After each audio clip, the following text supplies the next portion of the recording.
Welcome to Career Tools. Today's topic, job boards, part 2. Here we go.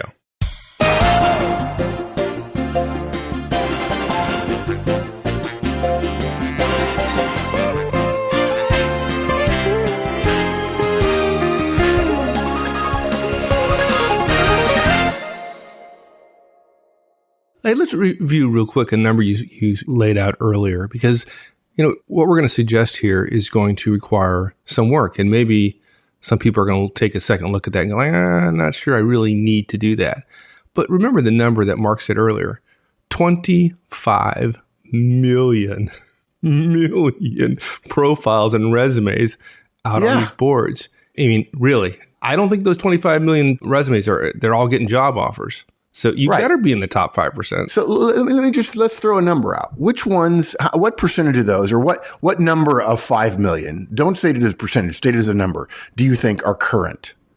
And let's assume, let's say last 90 days. And by the way, I'm making that up. I'm just saying I'm a recruiter. I don't want to look at a resume that's 6 months old or a year old. So I do my search on the profiles in the system. And I say, last 90 days. What do you think? 10,000. Oh gosh, you're much, yeah. I would have guessed 1 million, but that's still only 4%. Why wouldn't you update a new resume? Look, it's once a month. It's not going to change appreciably. It's saving the document you already have under a new name, and you put yourself in the 4% that's considered, as opposed to the 96% who are not considered. I'm sorry. there's a little extra work. But what we're suggesting here is that if, in fact, I'm looking for a job, even if I'm looking for a job passively because I'm already happy with where I am, would you not change the name of a document and upload it and check your profile, which takes 10 minutes? We're talking about 10 minutes in terms of your maintenance process. Would you not do that to put yourself in the top 4%? What other thing could we engage in that takes 10 minutes that puts you in the top 4% of people would someone suggest they wouldn't do? Right. For 10 minutes. Yeah. Yeah, exactly. Put it that way. Yeah, I might. Yeah. It's entirely possible that you could spend the 10 minutes and put yourself in the 4% they're going to be considered in the last 90 days in terms of the profile. And you're going to be, in the mind of the recruiter, I'll be honest, folks, unemployable because they look at a resume or they look at the profile and go, no, not right. Or maybe they get past your profile. Oh, he's a fit or she's a fit. And they look at the resume and go, not sure. A lot of responsibilities, no accomplishments. So well, that's better than your profile resume not being looked at. So, yeah, exactly. I mean, it's still at least you're in the 4%. Stupid recruiter. Yeah, you never know. You never know. Yeah, and I got to tell you, what we're talking about so far, if I'm not mistaken, I could be wrong, we're talking about 2 hours worth of work. And I would argue that in any given day of a week at a typical company, it's a good chance there's 2 hours worth of wasted time in the day. And all we're asking is to turn those 2 hours wasted time you had a year ago, if you're still unemployed, turning them into 2 hours of effective time relative to what you're doing in your search around job boards. Yeah. So don't look at this as a lot of extra work. Look at this as an advantage that you have. You have knowledge that most folks don't have, and you can put this to your advantage. Yep. Cool. Okay. So help me a little bit here. 8 job boards. That's a lot of information to keep track of. How do I do that? I was afraid you're going to mention that because you're thinking, 8 job boards times 10 minutes. Well, it's not actually that much because your resume changes on each one of them, but it's only 10 minutes to change your resume for each of them. So maybe it's up to 20 minutes, but look, we'll get you all that time back by using RSS feeds, right? Your profile and your resume allow companies with available jobs to find you. RSS feeds allow you to find jobs. Look, they're all called different things on different boards, but generally there's something like Job Alert. You tell the board, whatever board you're at, whether it's Monster or Career Builder or whatever, what you're looking for, the search categories you're interested in, and it emails you new jobs which are registered, which basically fit your criteria.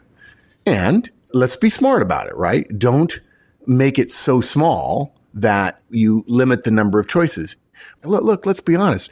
If in fact you're unemployed, why wouldn't you want to get an email with 30 or 40 jobs that meet your criteria? Maybe only 5 are interesting, but heaven forbid you make the criteria so narrow that you only get one and you discover it's in the wrong location, right? So you might start with an engineer job paying between $40,000 and $100,000 a year. Wow.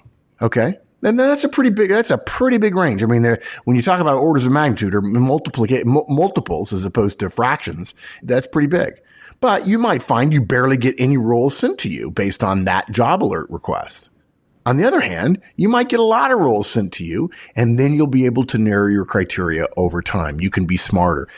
I've been telling people this for years. Always start with quantity and learn about the field and then make your adjustments for quality. It's the same thing in terms of building your network. I've got to give a talk for a client in a couple of months about building your network. And people seem aghast when we say, oh, you've really got to focus on quantity rather than quality. Because if all you do is quality, you're going to identify the 5 senior people you really want to know, and you're going to hound them incessantly, and people aren't going to like you, while you also dismiss people who may in fact be valuable to you, and they're going to think that you're dismissing them because they're not of value to you, which in fact you are, which people hate, by the way, right? The problem with an RSS feed or with a job alert is if you don't keep it wide enough initially, and then you don't get many hits, you won't know if the problem is the narrowness of your search or the lack of appropriate roles on a job site, which we've already suggested you should be doing some searching around, or you should be doing some thinking around. What's wrong if the first day you get 200? I had a person say, oh, I got too many. It's too much to do. I mean, I was in a bad mood, and I said, well, I'm sorry, what else do you have to do? Look, if you're having breakfast and coffee and lunch and late afternoon tea and dinner with people who potentially have jobs, okay, great. But I would argue that you keep it broad, you use the job alert feature, they're different on different sites, and you find out, you get as many jobs as possible and then apply to them or learn more about them. And by the way, there's a strategic value in learning about the jobs. If you see 10 jobs that you think are just right for you, and let's say 8 of 10, not even all, but 8 of 10 of them have a unique phrase or an unusual piece of the job that's different or that you don't know about, you can do some research. Maybe you discover there's a bit of a hole in your background. Maybe you can't do anything about it in the next 30 days, but at least you can be aware of that weakness. And when you get in an interview, if in fact it's a trendy thing that maybe you've not kept up on, no offense, but it happens to all of us, including me, maybe you ought to know about that rather than getting a question that you should have expected, you didn't expect, you handled poorly. And again, we don't mind that you make a mistake in the interview. What happens though if you make a mistake and then you start spiraling downward and for the next 3 minutes you say, oh, I should have known that, I should have known that, I should have known that.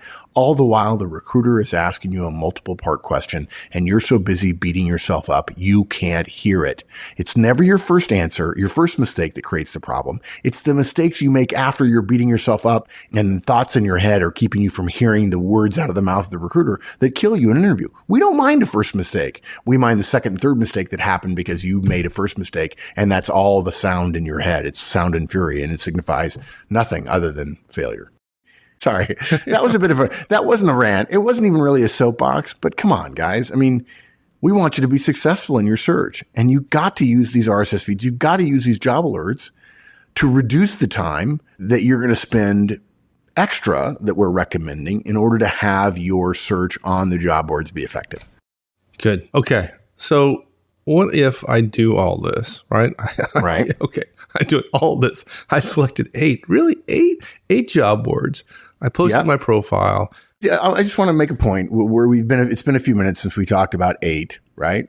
And I know I go on about this, but it's 8, but it's 2 and 4 categories. Would anybody argue with a location-specific set of job boards? Heck no. Heck no. You got to do that. Would anybody argue with 2 sets of job boards that are general, that are industry specific? No. Would anybody argue with being on the 2 of the biggest job boards like Monster, CareerBuilder, and there are others that are the general ones? No. Would anybody argue with 2 that are aggregators that scrape other job boards? I would argue no. 8 sounds like a lot. 2 that are more focused in a number of different categories because job boards are different. And I'd be willing to bet you, Mike, that 40% of the people who are listening don't understand that there are 4 different types of job boards. Just the fact that we make a distinction. Heaven forbid somebody's got 1 in industry and 1 in location, and they don't have anything on Monster or in a general board or CareerBuilder, and they don't have anything on an aggregator. What a waste. If you're going to do the work, it's not like you're tripling or quadrupling the work, I don't think. Well, let's go back to something you said earlier, somewhat in jest. Hey, if you don't have a job, what else you got to do? I feel, look, we have been putting out Career Tools Cast for years now. right? They're free. This cast is free.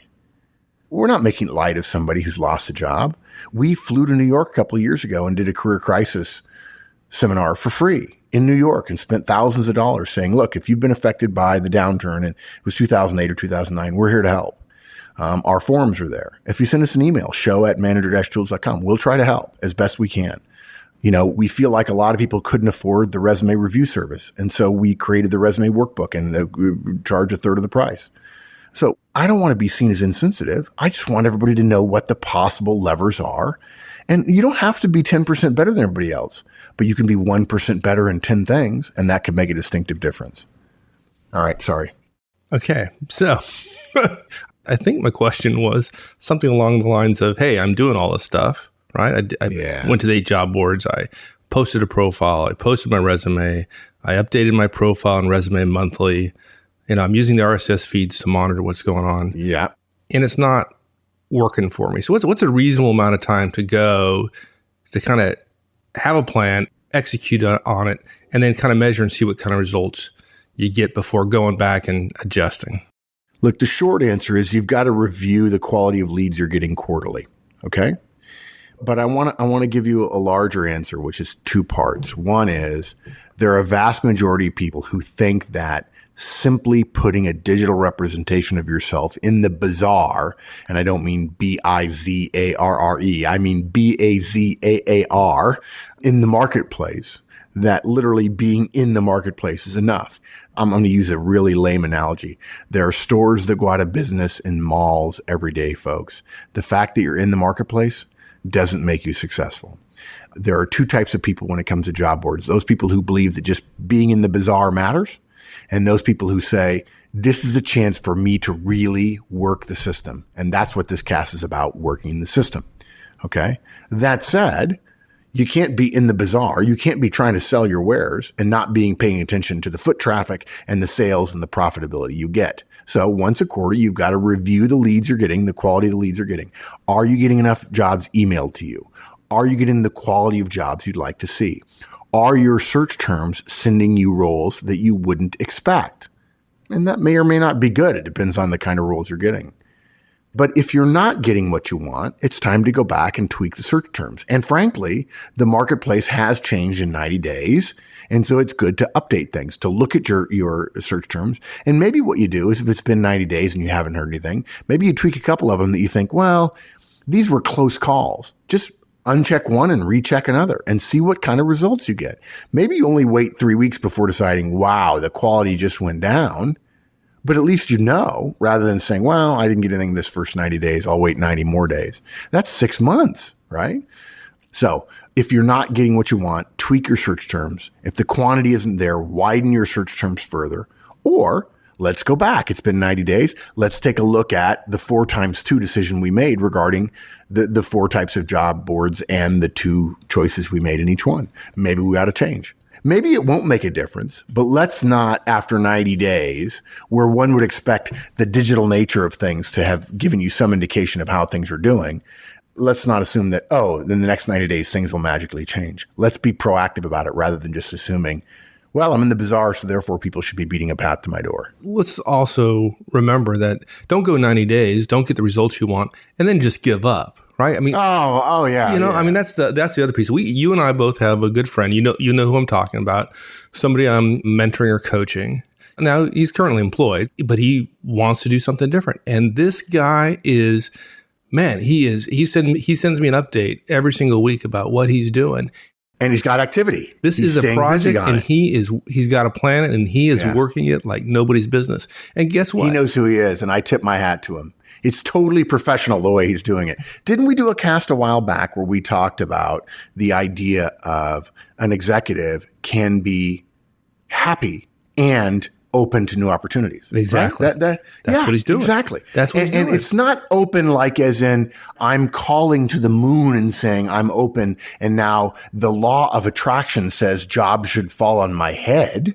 Right? It's been a drought here in Texas, so the idea of anything falling on your head is not really good.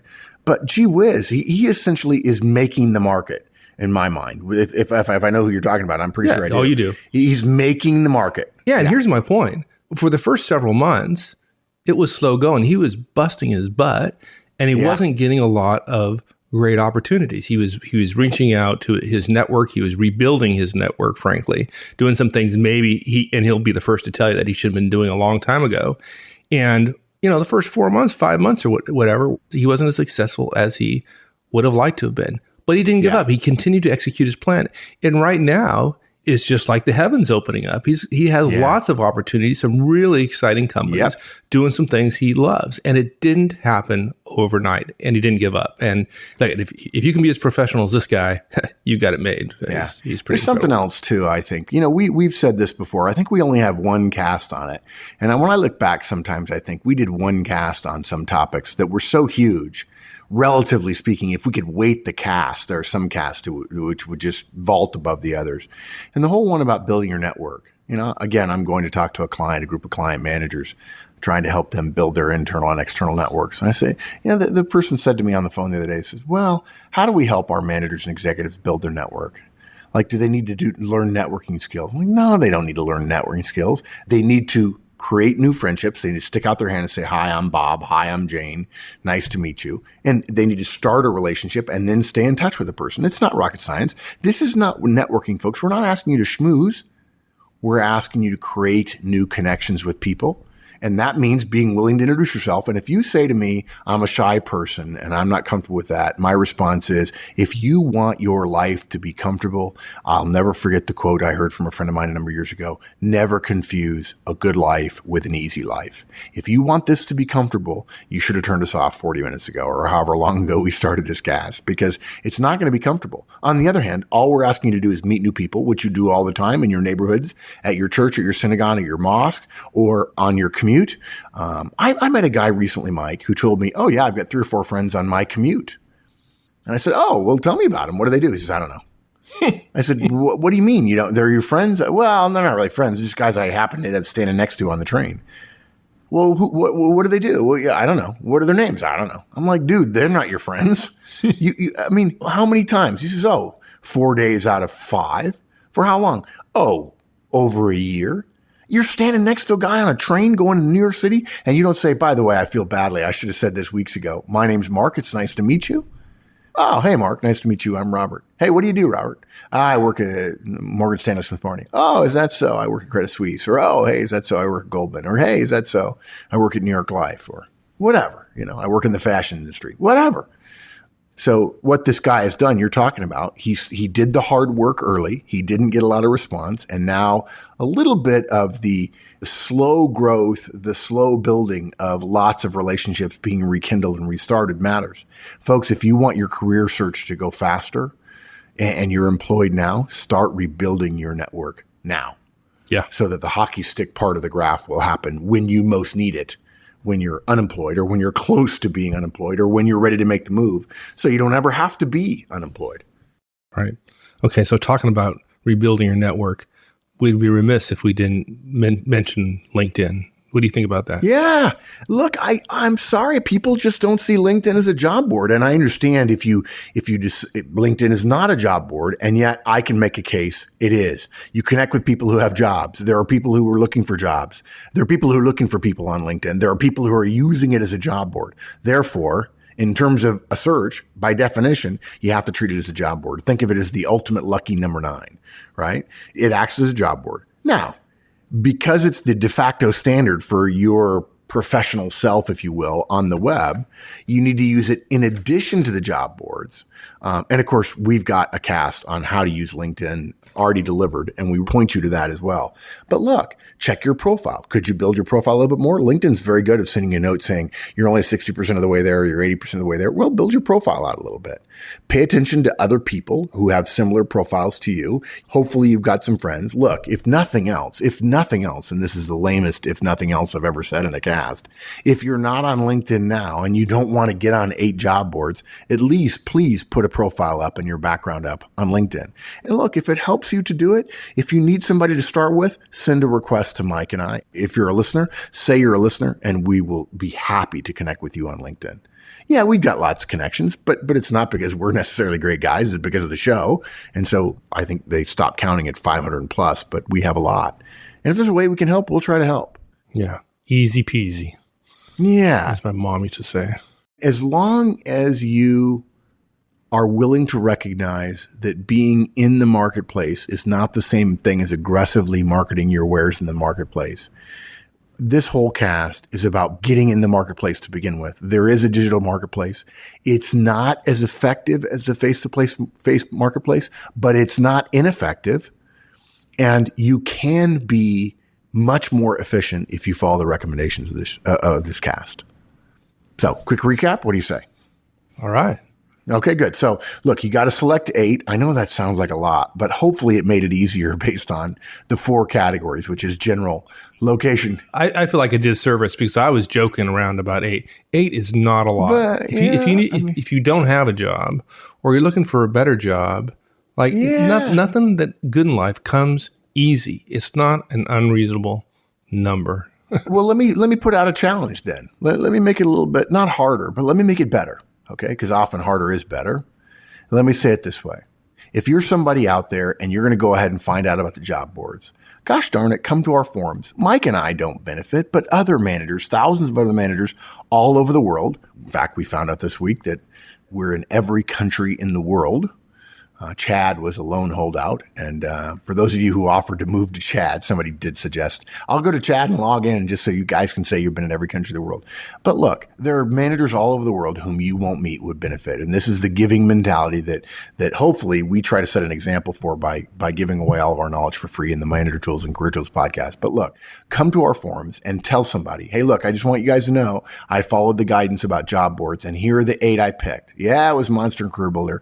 And by the way, if somebody's got another job board they feel strong about, go to the forums and start a thread or find a thread about job boards and say, look, here are the 8 I picked. And by the way, if you're a mechanical engineer in Iowa, here are the 2 I picked that were related to location, and here are the ones I related to mechanical engineering. Or maybe your industry is paint, right? I have friends at Valspar, and you might say, well, here are the not well advertised, but the industry specific job boards relative to the paint industry, or maybe it's hazardous materials, or maybe it's fashion, or maybe it's road construction. Regardless, there's probably a website. It may not be well known, but among people in your industry, it's out there. And share it with other people. And let's be respectful of the idea of karma and give a little bit. It doesn't take that long to come to the forums to log in and say, by the way, here are the 8. Or maybe admit it. You know what, guys? I tried 8. I couldn't do it. Mark will be disappointed in me, but I got 6. I won't be disappointed with you, by the way. I'll be thrilled that you got 6 and not 2. 6 is better than 2. And tell other people what job boards you found. Okay, then what do you got to do? You got to post a profile. And the profiles are important because that's how companies are searching. You got to post a resume. Please follow our guidance about resumes. Please, please, please. Don't just put bullets, which are nothing but accomplishments, because we really look askance at that. Then you got to update your profile on your resume monthly. A huge thing to resave your resume with a date that indicates it's current makes a huge advantage for you. When companies do searches, they search based on currency. Or let me put it differently, currentness, maybe a little bit better, since there's another use of the word currency. We're not talking about gold here. You got to use RSS feeds. You got to get the job alerts. You do need to review it quarterly. We certainly hope you don't get to quarterly because you're doing other things in your search that will be helpful. And then you've got to consider LinkedIn as well, even though the rules are a little bit different. And of course, we have a cast on that. Look, it boils down to this, folks. Job search is the epitome of the saying, you don't put all your eggs in one basket. Job boards are only one part of your search, and in order to use them well, you need to have a broad reach. However, once the work of setting up your profiles is done, maintenance is going to take you less than an hour a month. That leaves you a lot more time to do the even better work, the higher quality work of connecting with people face to face and talking to them about what they need and having them refer you if they don't have an opening and continue to work. And you know what? You're going to get rejected a lot. It's a fact. You're going to get rejected a lot. And I can't tell you the number of managers and executives who I know who have been fired, laid off, chose to leave a job thinking they had something else, and then had a mid to long-term period of unemployment, who discovered the process of steeling themselves through the many, many rejections made them better after the fact. I'm not saying it makes it fun, but there's a small kernel in there when you get told no, that even though that's not fun, the kernel is, this is going to help me later. And come to the forums. Ask questions, share what you know, and let's use karma to our advantage. Good. All for it. All right, my friend. Thank you. Thanks, partner. All right, we'll see you. Thanks, everyone. That's it. We'll see you next week. In the meantime, have a great one. So long.